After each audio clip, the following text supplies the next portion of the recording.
મરણ જનાર બેન હેડ નર્સ તરીકે Rajkot cancer research and cancer ઇન્સ્ટિટ્યૂટમાં નોકરી કરતા હતા અને તેઓ છેલ્લા 4 મહિનાથી રાજકોટ બદલી થઈને આવેલ. તે અગાઉ તેઓ અમદાવાદ ખાતે નોકરી કરતા હતા અને યુનિવર્સિટી પોલીસની વિસ્તારમાં ઋષિકેશ વિસ્તારમાં રહેતા હતા, ભાડેથી રહેતા હતા. અત્યારની હાલમાં તપાસ ચાલુ છે. અત્યારનું કોઈ હજી સ્પષ્ટ કારણ જાણવા મળ્યું નથી, કારણ કે બનાવ મોડી રાતનો છે અને હાલમાં આ બાબતે તપાસ ચાલુ છે. બેનનો પીએમ કરી અને તેમજ આગળની હાલની કાર્યવાહી ચાલુ છે. આરોપીનો કોઈ ગુનાહિત ઇતિહાસ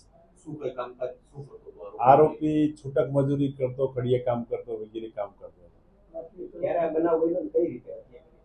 ગઈકાલે રાત્રે 13 તારીખના રાત્રે 12 વાગ્યા પછી બનાવ બનેલો છે અને છરીથી હુમલો થયા બાદ મરણ જનાર બેન મરી ગયેલ છે. દુષ્કર્મનો પણ આરોપ લગાવ્યો. હાલમાં એ હજી તપાસ ચાલુ છે. આરોપીને તેમજ જે આજુબાજુના નિવેદનો મેળવીને તપાસ કરી એના પછી ચોક્કસ મરણ જનારનો કેમ મરણ ગયો કે કેમ માર્યા તે બાબતે ચોક્કસ કારણ તપાસમાં આવશે.